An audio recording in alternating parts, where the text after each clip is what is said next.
لا إله إلا الله محمد رسول الله. السلام عليكم ورحمة الله وبركاته. الحمد لله الذي أرسل رسوله بالهدى ودين الحق وظهر على الدين كله وكفى بالله عليما.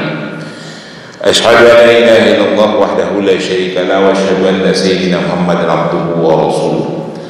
اللهم صل وسلم وبارك على سيدنا محمد وعلى آله وأصحابه ومن تبعه إلى يوم الدين. رب اشرح لي صدري ويسر لي أمري واحلل عقدة من لساني يفقهوا قولي أما بعد. Para jamaah sekalian, puji dan syukur kita panjatkan kehadirat Allah Subhanahu wa taala atas semua limpahan dan nikmat yang Allah berikan kepada kita. Alhamdulillah, Allah berikan kita kesehatan dan kelapangan waktu sehingga bisa mengikuti sholat subuh berjamaah di masjid yang kita cintai ini, memperpanjang iktikaf kita mengikuti kajian yang insyaallah memperkaya pengetahuan kita dan memperbaiki amaliyah-amaliyah kita. Salawat dan salam kita berharap selalu tercurah kepada junjungan Nabi besar Muhammad SAW, untuk seluruh keluarganya, untuk para sahabat, untuk para tabi'in, para tabi'ut tabi'in, untuk para ulama dan seluruh umatnya. Insyaallah kita semua yang ada di masjid ini bersama keluarga kita di rumah adalah umat Rasulullah yang akan mendapatkan syafaat di yaumul akhir nanti. Amin ya mujibus sa'idin. Para jamaah, kita masih membaca kitab Sunan Abu Daud seperti minggu pekan yang silam, masih jilid 3 dan 4. Pada pekan yang silam saya menyampaikan sebuah hadis, nomor hadisnya nomor 2500. Hadisnya berbunyi, kullu mayyatin yukhtamu ala amalihi illa murabit fa'innahu yanmu lahu amaluhu ila yaumil qiyamah wa yu'amanu min fatanil qubri. Hadis yang pernah saya baca minggu lalu, Rasulullah berkata begini, kullu mayyatin yukhtamu ala amalihi. Setiap orang yang wafat, orang muslim maksudnya, yuhtamu khatam, selesai atas amal-amalnya, maksudnya pahala amal perbuatannya di dunia sudah selesai karena memang sudah wafat gitu ya, sudah mati. Illa murabit, kecuali orang yang melakukan ribat. Itu sudah saya jelasin ya sebelum-sebelumnya apa itu makna ribat.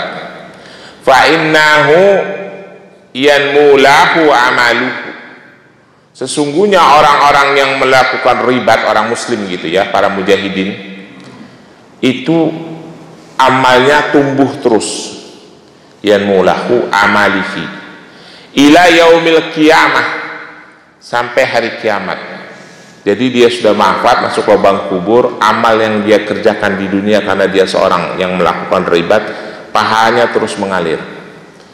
Kalau misalnya dia mendapat pahala 10 dari satu amal, ya 10 tambah 10 tambah 10 terus saja. Kurang lebih begitu. Wa yu'manu minal fatanil qubri, dan orang itu sampai hari kiamat dijaga oleh Allah dari siksa kubur. Sekarang pertanyaan nih Pak, kalau itu kan untuk orang yang melakukan ribat ya Pak, orang yang berjuang di jalan Allah. Kalau buat kita gimana Pak? Kita meninggal dunia ini, kita masih bisa tidak pahala kita dapat? Kalau yang pada saat meninggal pahalanya insya Allah sudah cukup, ya udah alhamdulillah, amanlah tabungannya ya. Tetapi kalau yang belum cukup, lebih banyak perbuatan dosanya, apa yang akan dia bawa? Bagaimana dengan nasib kita nih? Bisa misalnya besok meninggal nih kita, ya sholat 5 waktu belum tapi bener-bener banget, itu juga mulainya kira-kira udah menjelang pensiun gitu. Misalnya ilmu agama ya pas-pas banget, itu juga ikut kajiannya gara-gara ada waktu pas pensiun itu. Perbuatan dosa banyak, Kira-kira apa yang mau kita bawa, Pak? Ke akhirat. Kalau para mujahidin ini udah jelas, itu udah dijamin oleh Allah. Kita orang biasa ini, apa yang kita mau bawa? Bapak-bapak sekalian, kita sekarang mengaji cerdas ya, biar pemahaman kita itu, ilmu kita itu sama. Ada hadis yang sangat populer kan, yang sudah sangat kita pahami, sering banget kita dengar, sering dengung-dengungkan oleh ustadz-ustadz dari zaman kita kecil, dan sering disalahartikan serta disalahpahami juga, serta disalah amalkan juga hadis ini. Hadis di Sahih Muslim itu natanya berbunyi, idza mata ibnu Adam in qata'u amaluhu illa min salasah. Apabila mati anak Adam, in qata'u amaluhu, terputus semua amal-amalnya, ila min salasah, kecuali 3. Shadaqatin jariyah, orang itu apabila dia bersedekah, sedekahnya jariyah. Jariyah tuh ngalir, maksudnya jariyah itu jadi sedekah yang hasil sedekahnya itu bisa dipakai terus, kira-kira begitu. Misalnya bapak sedekah membangun masjid, masjid ini dipakai itu sampai bapak udah meninggal, itu pahalanya ngalir. Sedekah apa nih, nyediain karpet masjid 10 tahun nih karpet dipakai buat orang sholat, nah itu pahalanya mengalir, itu namanya sedekah jariyah. Au ilmun yantafa'u bihi, au ilmun yantafa'u bihi, atau orang yang berilmu yang mengajarkan ilmunya kepada orang lain, ilmu itu bermanfaat buat orang lain, pahalanya mengalir. Ya ilmu apa aja, ilmu tentang kehidupan yang bermanfaat lah, pokoknya yang bermanfaat, baik ilmu agama. Au, ya ini yang paling terakhir, yang menjadi perdebatan panjang. Awaladin sholihin yad'u lahu, atau anak yang soleh yang selalu berdoa untuknya, gitu ya. Itu di Sahih Muslim. Kalau di Sunan Abu Daud ada juga hadis seperti itu. Hadisnya nomor 2880. Kira-kira bunyinya begini. Hadatsana Rabi ibnu Sulaiman al-Mu'zan, hadatsana ibnu Wahab, hadatsana Sulaiman yani ibnu Bilal, anil Ala'i ibnu Abdurrahman aruhu an abihi an Abi Hurairah, meriwayatkan dari kepada kami Rabi ibnu Sulaiman dari al-Mu'azan, meriwayatkan kepada kami ibnu Wahab dari Sulaiman yakni ibnu Bilal, dari Ala'i dari Abdurrahman, meriwayatkan kepada Abdurrahman ayahnya dari Abu Hurairah. Ana Rasulullah sallallahu alaihi wasallam, bahwasanya Rasulullah sallallahu alaihi wasallam qala, berkata, idza matal insanu, apabila meninggal mati manusia, in qata'a anhu amaluhu, maka terputuslah semua amal-amalnya, illa min salasatil asya'in, kecuali 3 perkara. Kalau tadi Ibnu Adam, kalau sekarang insan ya, beda matan dikit, beda narasi lah. Apa itu? Min shadaqatin jariyah, sedekah jariyah, au ilmun yantafa'u bihi, atau ilmu yang dimanfaatkan, yang bermanfaat, au waladin sholihin yad'u lahu, atau anak yang soleh yang mendoakannya. Ada orang Pak merasa, duh saya kayaknya sedekah jariyah saya tidak banyak, apalagi ilmu saya yang dia manfaatkan, diamalkan oleh orang lain, saya aja tidak berilmu gitu ya. Anak yang soleh kayaknya jauh, jadi saya bawa bekal apa nanti kalau meninggal? Pak, ini kan hadis yang sering dipopulerkan ya Pak, bapak-bapak pasti sudah sering dengar. Sekarang ini hadis yang sering disalahpahami ya bapak, biar paham. Ada orang yang bertanya nih sama Ustadz, Pak Ustadz, kalau saya bernyumbang anak-anak yatim, bersedekah sama anak yatim, pahalanya saya tujukan untuk orang tua saya yang sudah meninggal dunia, itu sampai tidak pahalanya?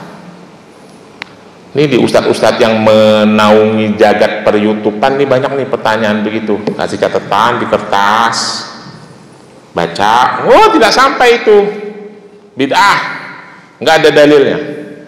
Selalu begitu kan? Sekarang saya tanya sama bapak-bapak nih di masjid ini. Pak Sarif misalnya punya anak, jangan Pak Sarif, Pak Sarif masih hidup. Ada si fulan yang sudah meninggal, anaknya berkurban sapi di Masjid At-Taubah, bilang sama panitianya Pak Victor, ini saya berkurban seekor sapi untuk Masjid At-Taubah Idul Adha, saya niatkan, dalam hatinya dan juga diucapkan, saya niatkan pahalanya untuk ayah ibu saya yang sudah meninggal dunia. Kira-kira sampai nggak Pak? Hah? Semuanya sepakat gak sampai? Kalau ada yang bilang agak sampai nggak apa-apa, enggak sampai Pak Ustadz, katanya itu nggak ada dalilnya. Biar ilmu kita sama Pak, karena umat Islam ini sering saya sekarang suka sedih gitu kan. Ada yang baru belajar agama udah ngajarin saya mulu. Gue bilang ente ngaji di mana? Gue bilang saya ngaji di masjid ini Pak Ustadz. Oh ini ustadznya Ustadz Sunnah. Ya Allah ya Karim. Sampai nggak Pak? Nih Pak, saya belum bicara dalil ya, biar Bapak ngerti semuanya nih hadis ini. Saya ngomong kriteria dulu. Kalau sedekatin jariah jelas ya Pak, sedekatin jariah jelas. Ilmu yang bermanfaat jelas ya Pak, jelas ya. Sekarang yang terakhir nih, senjata kita paling terakhir. Waladin sholihin yad'ulahu, anak yang soleh yang selalu yad'ulahu itu artinya apa Pak? Berdoa. Ini gara-gara bahasa Indonesia jadi rancu pemahaman kita. Kan yang selalu berdoa Pak Ustadz, dia bagaimana doanya mau diterima kalau dia aja tidak soleh anaknya? Sekarang pertanyaannya Pak, yad'ulahu itu maksudnya apa? Yad'u itu artinya berseru atau memohon. Jelas ya Pak? Berseru atau memohon. Kedua, anak yang soleh dalam hadis itu ada kriteria tidak? Oh itu anak itu maksudnya Pak dalam hadis itu Pak Ustadz harus sholat 5 waktunya benar, ilmu agamanya tinggi, sudah bayar zakatnya benar. Ada nggak kriteria begitu? Nggak ada. Clear. Kalau seandainya saya sudah meninggal, anak saya jarang sholat jamaah di Masjid At-Taubah ini, lalu dia manggil anak yatim 50 orang kasih makan, dia bilang begini, ini saya tujukan pahalanya untuk ayah saya, misalnya gitu, itu termasuk kriteria itu dia anak soleh Pak? Termasuk tidak? Termasuk. Kenapa? Karena dia yad'ulahu, dia berharap kepada Allah, dia berseru, dia memohon. Terus apakah dia soleh Pak Ubay? Ada tidak kriteria anak soleh dalam hadis ini? Tidak ada. Maka yang tindakan yang seperti itu soleh bukan? Itu soleh. Apa bukti kesolehannya? Bukti kesolehannya dia mau berbakti untuk orang tuanya. Clear? Nah, paham ya? Jadi kalau ada ustadz yang suka ditulis tuh, Pak Ustadz nih ada yang bertanya, saya bertanya nih, kalau orang tua saya meninggal saya nyumbang anak yatim, sampai tidak dibaca? Oh tidak ada, itu nggak ada dalilnya, lempar. Itu bayangkan tuh ustadz yang di YouTube itu bukan nggak ada dalilnya Pak, dia nggak ngerti dalil, nggak ngerti dalil itu. Saya tahu itu ustadz-ustadz itu belajar agamanya 1-2 orang aja yang belajar agamanya melalui sistem akademis S1, S2, S3. Sisanya mulazamah aja itu. Ada ustadz yang udah meninggal juga mulazamah di Syekh Utsaimin di Saudi Arabia, di Mekah atau di Madinah, mulazamah 6 bulan ikut kajian deprok ini. Mulazamah itu kalau kata orang Betawi kajian deprok, sambil deprok begini, habis itu pulang jadi ustadz di Indonesia. Urusan Saudi, dia nggak ngerti kitab. Contoh lagi nih satu yang sering kita lakukan di At-Taubah, yang suka dipimpin sama Ustadz Amin, tahlilan alias haul. Haul ada dalilnya nggak Pak? Kalau ditanya kepada ustadz-ustadz itu nggak ada, itu bid'ah, lempar. Itu bukan nggak ada dalilnya Pak, nggak tahu dia dalilnya. Haul itu ada dalilnya Pak. Haul, Bapak menghaulkan ayah Bapak yang sudah meninggal setiap tahun, ada dalilnya. Rasulullah melakukan haul setiap tahun untuk syuhada perang Uhud. Karena Nabi sallallahu alaihi wasallam ya'ti kuburi syuhada'i ala ra'si ala kulli haulin wa qala assalamu alaikum bima sabartum bi'dan nar. Rasulullah berkata begitu. Setiap tahun katanya dalam hadis itu Rasulullah mendatangi ya'ti kuburi syuhada ala ra'si kulli haulin di awal setiap tahun, lalu berkata assalamu alaikum bima sabartum fa ni'mal bi'dar. Atas kesabaran kalian semua maka nikmatilah hidup yang sesudah itu, kata Rasulullah. Wa kana Abu Bakar wa Umar wa Utsman. Dan Abu Bakar, Umar, Utsman melakukan hal yang sama. Itu contoh ya. Haul aja ada dalilnya, Pak. Cuman kata orang, nggak bisa tuh bid'ah. Saya pernah menjelaskan kepada bapak-bapak ya, supaya bahwa kita tuh tidak rancu pemahaman kita ya. Dulu saya bagian yang dari itu tuh, Pak. Nggak ada dalilnya. Nggak ada dalilnya. Salah. Karena didoktrin sama ayah saya. Ayah saya juga bagian dari itu ya. Sejak saya kecil tuh saya, kalau lagi duduk-duduk itu ngobrol di rumah, ayah saya tuh berbicara Muhammad Abdul Wahab. Syekh Abdul Wahab itu baik, terutama kalau pulang dari pesantren. Syekh Abdul Wahab tuh begini. Saya dengerin aja. Oh, saya termasuk orang-orang yang memuja Abdul Wahab, Muhammad bin Abdul Wahab. Lama-lama saya belajar, oh enggak lah, saya bilang udah lulus aliyah, saya diskusi sama ayah saya, enggak juga Pak, enggak semuanya bid'ah, saya bilang, enggak semuanya syirik, enggak semuanya khurafat. Ayah saya itu kan senjatanya TBC, tahayul bid'ah khurafat, karena ayah saya tokoh Muhammadiyah ya. Lama-lama saya berdebat sama ayah saya itu, enggak Pak, ada juga dalilnya, Abah enggak tahu, saya manggilnya ayah saya Abah itu ya. Nah, jadi kita harus memahami dengan benar hadis yang tadi itu yang saya bacakan, 3 hal itu ada asbabun wurudnya, sebab-sebab diriwayatkan. Suatu hari Rasulullah ditanya, ya Rasulullah bagaimana nasib kami setelah wafat? Lalu Rasulullah menjelaskan, kalian itu akan selamat kalau punya sedekah jariyah, kalau punya ilmu yang dimanfaatkan oleh orang lain yang kalian ajarkan, atau ada anak saleh, anak kalian yang selalu memohon kepada Allah, mengajukan permohonan, meminta dengan melakukan ini, melakukan itu. Itu maksudnya. Tujuan itu maksud asbabun nurutnya. Rasulullah sedang menceritakan, memotivasi para sahabat. Maksudnya adalah persiapkanlah kematian sebelum kematian itu datang dengan 3 hal ini. Nah, dalilnya mana yang saya sampaikan itu bahwa itu sampai? Banyak Pak dalilnya Pak. Di Abu Daud ini aja berentet dalilnya. Kita bacakan satu dulu ya Pak. Bismillahirrahmanirrahim. Hadatsana Ahmad ibnu Yunus, hadatsana Zuhair, hadatsana Abdullah ibnu Atha'i, an Abdullah ibnu Buraidah, an abihi Buraidah, annal imra'ata, dari riwayatkan dari Ahmad ibnu Yunus, dari Zuhair, dari Abdullah ibnu Atha'i, dari Abdullah ibnu Buraidah, dari ayahnya, dari Buraidah.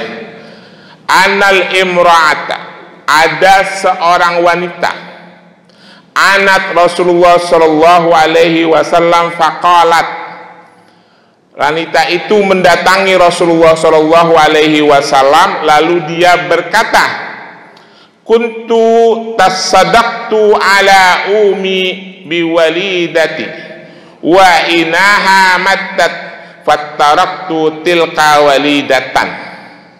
Kata orang perempuan ini begini kepada Rasulullah, aku bersedekah kepada ibuku dengan memberikan seorang budak. Ya zaman dulu kan budak sah dijual belikan ya Pak, dikasih ke ibunya dibuat membantu ibunya gitu ya. Innaha mattat, ibuku meninggal, mati.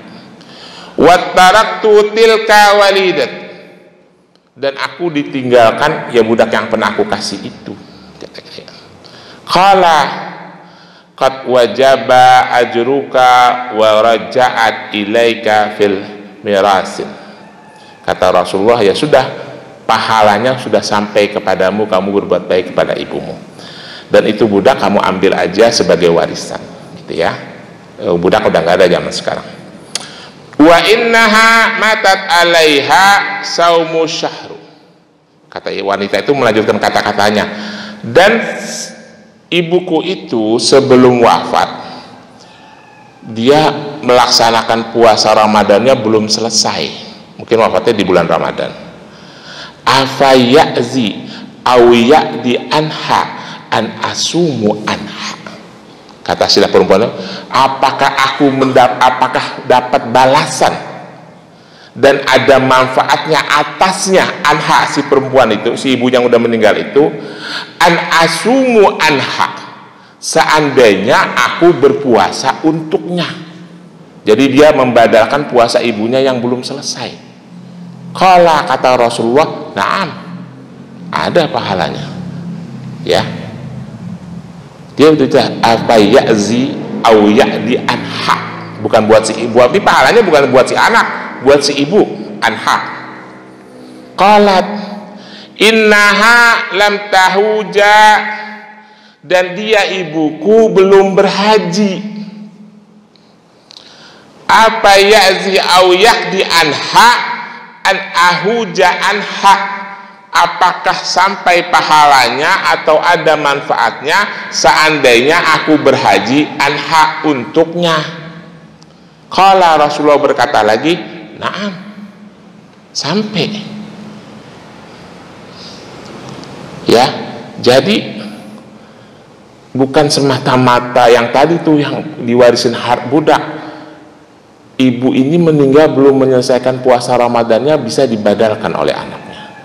Dia berhaji, bisa dihajikan oleh anaknya. Pahalanya sampai. Dilakukan karena kenapa bisa sampai? Dilakukan oleh anak yang soleh. Apa tanda kesolehannya? Yaitu dia mau berpuasa untuk ibunya, yaitu dia mau berhaji untuk ibunya. Itu tanda itu anak yang soleh. Clear, Pak? Ini kan karena kita ini terjebak pada terjemahan bahasa Indonesia. Jadi bahasa Indonesianya digede-gedein, akhirnya pada ribut karena nggak ngerti akar bahasanya. Ya, satu. Contoh satu. Yang kedua, hadis nomor 2881. Hadatsana Musa ibnu Ismail, hadatsana Hamad ibnu Hisham an abihi an Aisyah.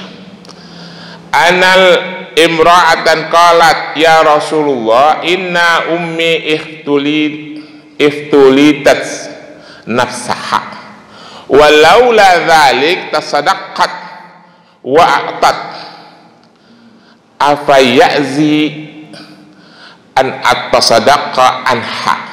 Faqala Nabi sallallahu alaihi wasallam, na'am tasaddaqi anha. Artinya begini, meriwayatkan kepada kami Musa ibnu Ismail, meriwayatkan kepada kami Hamad, meriwayatkan kepada kami Hisham dari ayahnya, dari Aisyah radhiyallahu anha, ana imra'atan, ada seorang perempuan, qalat, dia berkata kepada Rasulullah, ya Rasulullah, inna ummi iftulitat, sesungguhnya ibuku apa tuh jeplak, meninggal tiba-tiba, meninggal, iftulitat nafsaha, tiba-tiba nyawanya hilang, itu meninggal maksudnya. Walau laula dzalik, seandainya itu tidak terjadi pada ibuku, kata si perempuan ini, tasaddaqat wa ta'at, dia itu pasti sudah bersedekah dan memberikan fakir miskin. Lalu perempuan itu mengambil kata-katanya, afa ya'zi an atasaddaqa anha, apakah pahalanya akan sampai atau akan mendapatkan balasan seandainya aku bersedekah atasnya, karena dia belum sempat bersedekah nih perempuan.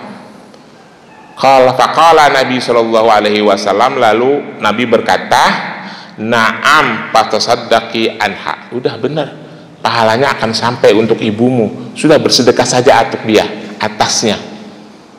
Ya, jadi itu bersedekah itu adalah sebuah bukti bahwa dia anak yang soleh. Nah, sedekahnya itu diniatkan untuk pahalanya sampai kepada orang tuanya, itu adalah yad'ulahu, permohonan kepada Allah. Jadi udah masuk dua kriteria. Yang pertama memohon kepada Allah, yang kedua dia anak yang soleh. Selesai. Jadi kita nih Pak, kalau kita udah pada tua-tua nih Pak ya, teman-teman udah banyak yang pada pergi. Maksudnya yang tua-tua bukan saya gitu, yang merasa tua aja, kalau saya masih merasa muda.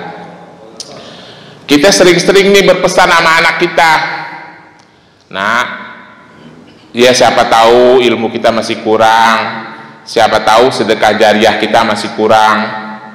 Ya kalau masih sedekah jariahnya masih pengen sedekah, ya nggak apa-apa, no, karpet belum diganti no bagian belakang ya.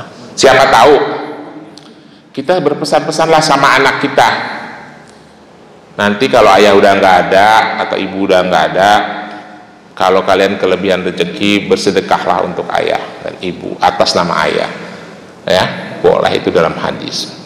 Itu udah dua hadis ya Pak. Sekarang hadis yang ketiga biar paham. Hadis nomor 2882.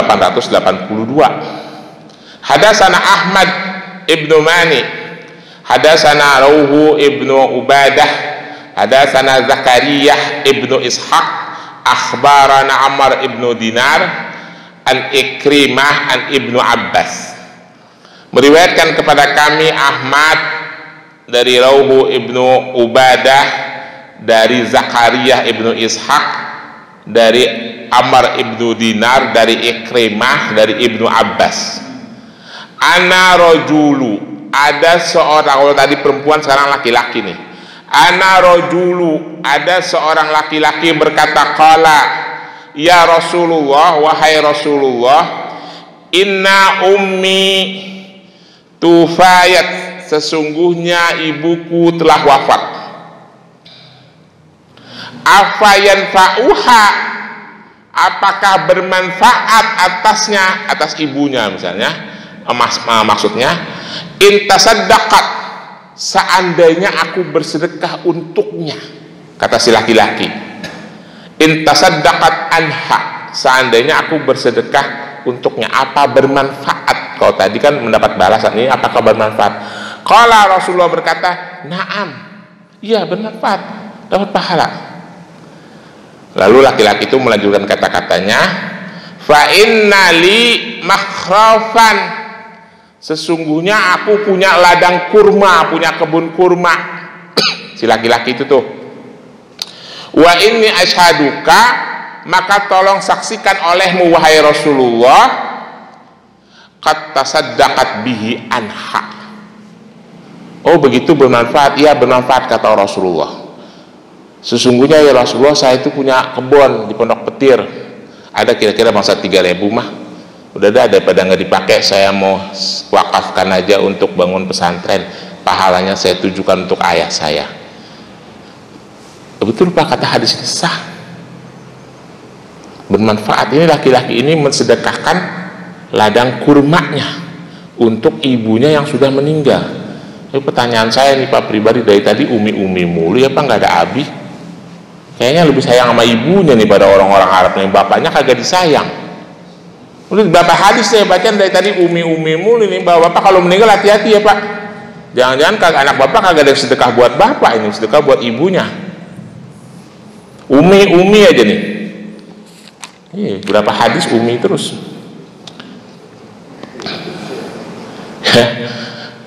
Satu lagi hadis terakhir ya. Udah mau jam 6 ya.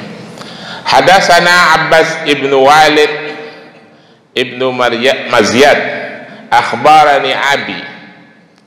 Hadasana Auza'i, hadasani Hasan ibnu Atiyah an Ummar ibnu Shihab an abihi an jadahu.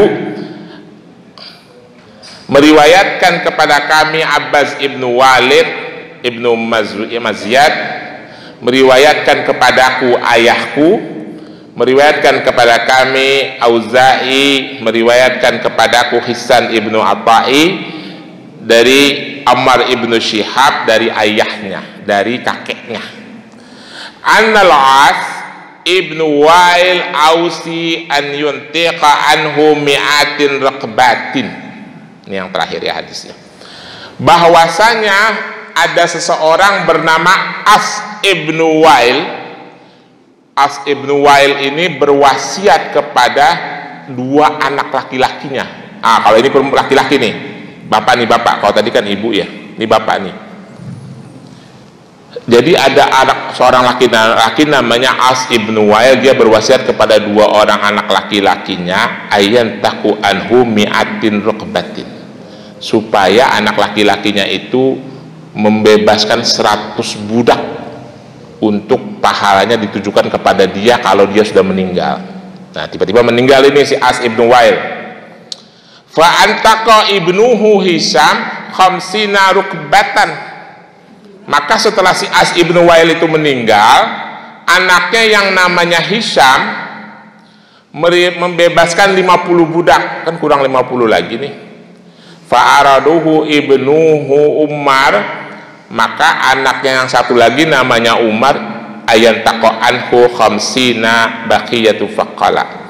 Nah, anaknya dua namanya Hisam, satu lagi namanya Umar. Nah, yang namanya Umar mau ngebebasin lagi 50 lagi supaya wasiatnya terpenuhi. Lalu dia berkata, hatta as'alu Rasulullah sallallahu alaihi wasallam. Tunggu dulu, saya nggak mau ngebebasin dulu, saya mau nanya dulu, mau mastiin kepada Rasulullah. Lalu si Umar ini anaknya yang kedua nih, yang pertama kan Hisam, anaknya yang kedua mendatangi Rasulullah. Fa'ata Nabi sallallahu alaihi wasallam, lalu Rasulullah sallallahu alaihi wasallam berkata, faqala, dia mendatangi Nabi sallallahu alaihi wasallam, lalu dia berkata, ya Rasulullah, inna abi ausa bi atiq mi'atin rukbatin. Ya Rasulullah, sesungguhnya ayahku berpesan kepada kami berdua, aku dan abangku namanya Hisham, untuk membebaskan mi'atin rukbatin 100 budak. Wa inna Hisham, dan Hisham abangku, a'taqa anhu khamsina, sudah membebaskan 50 budak untuknya, untuk bapaknya dia nih, untuk bapaknya mereka. Wa baqitu alaihi khamsuna rukbatun, dan aku akan membebaskan 50 lagi kekurangannya sesuai wasiat. Afa u'tiqa'anhu, apakah aku harus membebaskan untuk ayahku yang kekurangan 50 itu? Faqala Rasulullah sallallahu alaihi wasallam, maka Rasulullah berkata, lau kana musliman fa'aqtaqtum anhu aw sadaqtum anhu wa hajastum anhu balaghahu dzalika. Kata Rasulullah, seandainya ayahmu seorang muslim, maka bebaskanlah budak untuknya, maka bersedekahlah untuknya, maka berhajilah untuknya, balaghahu dzalika, maka itu balik akan sampai kepadanya. Ya, jadi kan diwasiatinnya cuma ngebebasin budak. Rasulullah nambahin, ya udah boleh bebasin budak yang tadi diwasiatkan, lalu boleh ditambahin dengan bersedekah untuknya, lalu boleh ditambahin dengan berhaji untuknya. Dzalika balaghahu anhu, maka itu akan sampai kepada ayahmu. Jelas ya Pak? Jelas ya. Kalau tadi Umi, sekarang Abi. Ya, jadi dua-duanya adil. Jadi kita berpesan-pesanlah kepada anak kita nanti kalau mereka kelebihan rezeki, kalau kita sudah tidak ada, untuk bersedekah atas nama kita. Jadi sah itu kalau ada orang yang datang ke Masjid At-Taubah ngasih sedekah, ngasih zakat, ngasih kurban, hewan kurban ini, Pak saya tujukan untuk almarhum ayah saya, almarhumah ibu saya, nenek saya. Sah dalilnya ya Pak. Jadi jangan ada pemahaman yang rancu lagi di kita. Saya kira itu, lebih kurangnya mohon maaf. Kalau ada pertanyaan saya persilakan. Ya, mangga. Pak Ujang dulu.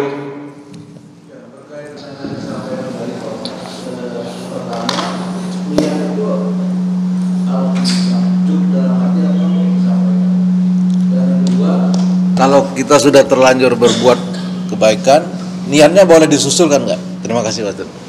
Niat di awal, niat di akhir. Baik, dua pertanyaan. Niat itu harus diucapkan apa tidak? Kalau masuk bab niat itu boleh diucapkan, boleh juga tidak. Tapi dalam narasi hadis ini seorang laki-laki itu mengucapkan di hadapan Rasulullah. Cuma kan konteksnya kita udah tidak lagi berhadapan dengan Rasulullah. Kalau boleh diniatkan dalam hati, misalnya bapak bawa hewan kurban dari rumah nih mau ngasih ke atobah, diniatkan untuk orang tua bapak yang sudah tidak ada. Boleh bapak niatkan di rumah, lalu dikasih ke panitia, nih saya berkurban, nggak ngomong apa-apa. Boleh juga lebih abdul sesuai dengan kriteria hadis ini diucapkan di hadapan panitia, Pak ini saya niatkan ya Pak, saya akadkan pahalanya supaya sampai kepada orang tua kita. Bapak ingat nggak dulu beberapa bulan yang lalu saya menyampaikan bahwa perbuatan baik itu boleh disaksikan oleh orang-orang muslim. Nah, ini adalah bagian mengucapkan niat nih, ikrar niat di hadapan orang muslim itu boleh. Karena nanti orang muslim itu akan menjadi saksi kita. Oh, ini si fulan ini dulu dia pernah berikrar di depan saya, jadi kita ngomongnya di akhirat. Dia pernah berbuat baik untuk orang tuanya. Allah akan meminta kesaksian itu.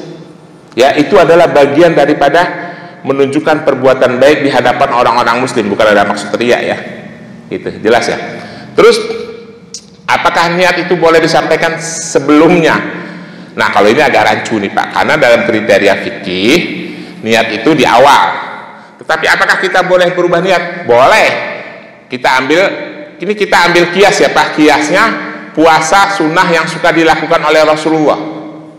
Rasulullah itu suka berpuasa niatnya tengah-tengahnya. Itu dia udah nggak makan nih, udah nggak makan dari pagi sampai siang juga nggak ketemu makanan. Ya udah kalau gitu saya niat berpuasa. Itu kan niatnya udah tengah jalan tuh, boleh gitu. Jelas ya Pak? Kita kiaskan ke situ. Ada lagi? Ya silahkan Pak Victor. Hukumnya apa jika kita membadalkan haji orang tua yang sudah meninggal dan pada saat ini kan udah lagi rame tuh Tat. Saya nggak berangkat nih umroh, tapi saya membadalkan orang tua, saya suruh badai free gitu. Nah itu hukumnya gimana tuh Tad? Nah kalau kasus yang itu, kalau berdasarkan narasi hadis ini, yang membadalkan adalah anaknya Pak. Karena kan cerita badal-badal itu kan badal bayar ya, badal membayar itu nggak ada Pak. Yang dicontohkan oleh Rasulullah maupun dicontohkan oleh para sahabat ya, karena memang kondisinya di zaman itu nggak ada haji berbayar ya. Itu dilakukan oleh anaknya sendiri Pak. Kenapa harus dilakukan oleh anaknya? Karena kita balik nih ke kriteria hadis yang tadi, waladin sholihin yad'ulahu. Ya kan saya juga termasuk waladin sholihin Pak Ustadz, karena saya ngeluarin duit gitu kan. Tetapi nas hadisnya itu menunjukkan anaknya sendiri yang melakukan bersedekah, berhaji gitu loh. Ya, tapi kita jangan keluar dari konteks ya Pak, karena konteks hadisnya adalah bersedekah, haji dan puasa. Kita jalankan aja dulu itu. Jangan sholat boleh nggak kita gantiin Pak Ustadz? Nggak ada nasnya. Kalau nggak ada nasnya kita jangan keluar dari konteks. Jadi jawaban saya adalah sesuai nas hadis ini yang melakukan adalah anaknya sendiri. Jelas, ya?